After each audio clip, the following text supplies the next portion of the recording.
पायो सखा तुम आए तेना किते दिन हुए, ऐसे विहाल विवाहिन सो पग कंटक जाल लगे पुनि जोए।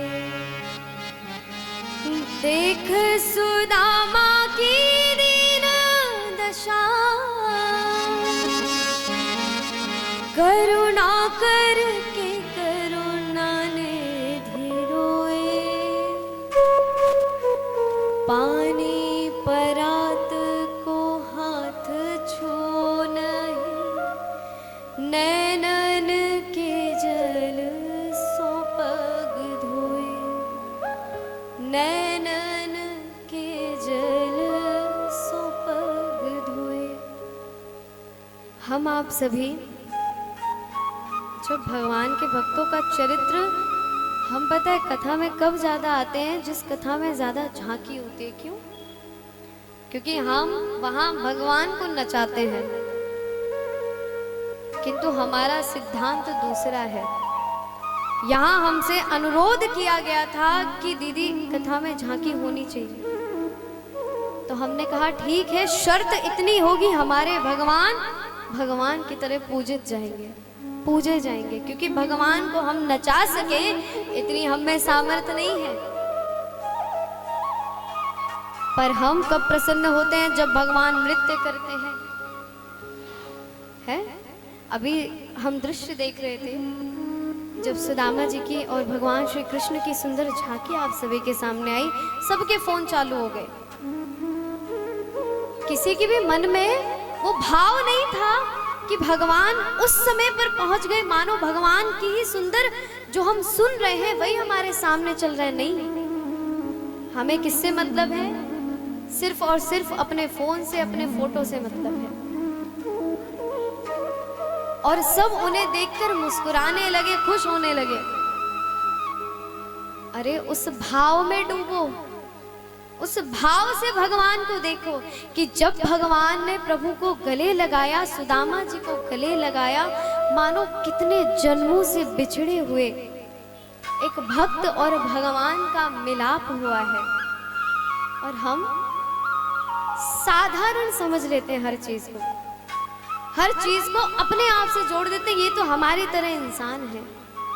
यदि किसी को किसी का रूप दिया जा रहा है तो महाराज वो साधारण नहीं है।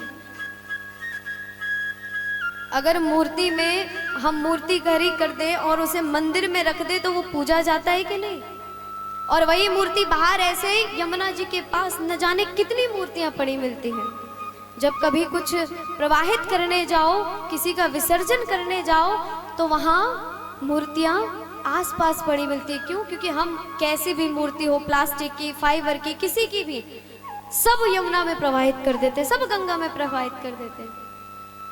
विसर्जन किया जाता है मिट्टी की मूर्ति का, जिससे जब हम विसर्जित करें तो वो शुद्ध जल शुद्ध हो जाए। क्यों? मिट्टी तो घुल जाएगी। और वो मूर्ति भी हमारी ससम्मान जैसे लेकर आए थे वैसे हम उन्हें विदा करें, पर नहीं, हम तो एक औपचारिकता करते हैं, लाए बिठा लिया, दिखावे के लिए पूजा कर लिया, अब जाओ। तो यमुना को, गंगा को दूषित कौन कर रहा है? हम। अरे ये तो कुछ भी नहीं है। गोवर्धन में, मानसी गंगा में, पता है, अब आपके लिए नहीं कह रहे, जो स्नान वहां करने गए हो या जो स्नान करती हैं माताएं, पता है कैसे करती हैं?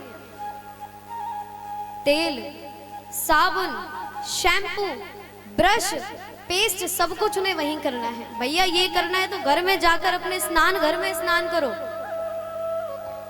किसी सरोवर के जल को दूषित मत करो। वहां कितनी व्यवस्थाएं की जाती है, कैसे कैसे उसे शुद्ध बनाया जाता है, और हम जाकर उसे दूषित करने पर लगे। वहां जाकर स्नान करने का महत्व है। आप घर से स्नान करके जाओ, जल के छींटे मार लो, नहीं करना स्नान तो। किंतु नहीं, हम सिर्फ अपने में मस्त हैं। अभी हमें तो पीने के लिए जल मिल रहा है, उस जल की कीमत समझो। आगे आने वाली पीढ़ी के लिए जल नहीं बचेगा। भारत में भी ऐसे बहुत से देश हैं, ऐसे बहुत से शहर हैं, गांव हैं जहां पर जल की मात्रा बहुत नीचे हो गई है। हम तो आरओ का प्यूरिफाई वाटर पी रहे हैं, लेकिन एक समय पे जब वो पानी नहीं रहेगा तब ये जितनी बिजली बन रही है, जितनी ट्रेन चल रही है, जितनी हम बिजली का प्रयोग कर रहे हैं, किससे बन रहा है? पानी से बनता है। तो जितना हो सके, जितनी आवश्यकता हो, बस उतना ही प्रयोग करें। घर में फालतू लाइट जल रही हो तो कृपया उसे बंद कर दिया करें। जितना हम अपनी इस प्रकृति का ध्यान रखेंगे, उतना ही प्रकृति हमारा ध्यान रखेगी। ठीक उसी प्रकार ये तो सामान्य जगत की बात हो गई। आप सभी से अनुरोध है, यदि आप भगवान का सम्मान नहीं कर सकते, उनसे भाव से प्रेम नहीं कर सकते, तो आपको कोई अधिकार नहीं उनका दर्शन करने का। हमने आपको पहले भी बताया था, लोग बिहारी जी का दर्शन करने जाते हैं, दर्शन बाद में करेंगे, फोन पहले खोल लेंगे। लिखा हुआ है सीधे शब्दों में, फोटो खींचना मना है, फिर भी भगवान को फोन में लेकर आना है। हृदय से क्या मतलब? इसलिए भगवान सिर्फ फोन के ही रह गए, हृदय में तो वास करते ही नहीं है। जहां भगवान हृदय में वास करते थे वो भूमि ऐसी नहीं थी। वहां जन जन में प्रेम था, जन जन में भाव था। अब यहाँ भी हम यदि कथा कर रहे हैं ना, तो आधे से ज्यादा लोग बातें कर रहे होंगे, आधे से ज्यादा अपनी चर्चा में लगे होंगे। क्यों? क्योंकि बोल रहे हैं, बैठने की ड्यूटी मिली है, बैठे हैं।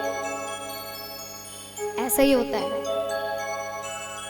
तो जब आपके सामने भगवान की कथा सुनने का आपको अवसर मिल रहा है, तो महाराज उसका लाभ उठा लो। हम नहीं तो कोई और भी आपको श्रवण कराए तो वहां भी लाभ उठाओ। हम नहीं कहते हम सुना रहे इसलिए सुनो। जहां भी आपको सत्संग करने का अवसर मिले तो कृपया करिए, लेकिन भाव से। बिना भाव के चाहे आप भगवान को कुछ भी अर्पित कर लो, आपका क्लेश मात्र भी भगवान ग्रहण नहीं करेंगे। और जहां आपने भाव से एक तुलसी दल भी भगवान को दे दिया, भगवान उसे सहजता से ग्रहण करेंगे। तो थोड़ा अपने अपने फोनों को अपने आप से दूर करने का प्रयास करो। फोन किस लिए बनाया गया है? कोई दूर है तो उससे बात करने के लिए। अब तो फोन की सुविधा इतनी अच्छी है कि आप सभी कथाओं उसमें श्रवण कर सकते हैं। दूर दराज नहीं जा सकते तो उसमें आपको सुविधा है, सत्संग उसमें सुन सकते हैं। पर हर चीज के दो पहलू होते हैं, दिन और रात, सुबह और शाम, सीधा और उल्टा, और ऐसे ही सही और गलत। हम जिस चीज का फोन का सही उपयोग भी तो कर सकते हैं, पर नहीं, हमें तो सिर्फ गलत उपयोग करना ही आता है। हम आपको फोन चलाने को मना नहीं कर रहे, पर हर चीज सीमा में और उचित लगती है। किस स्थान पर किस चीज का महत्व है, इस चीज को आपको ज्ञान करना पड़ेगा, समझना पड़ेगा।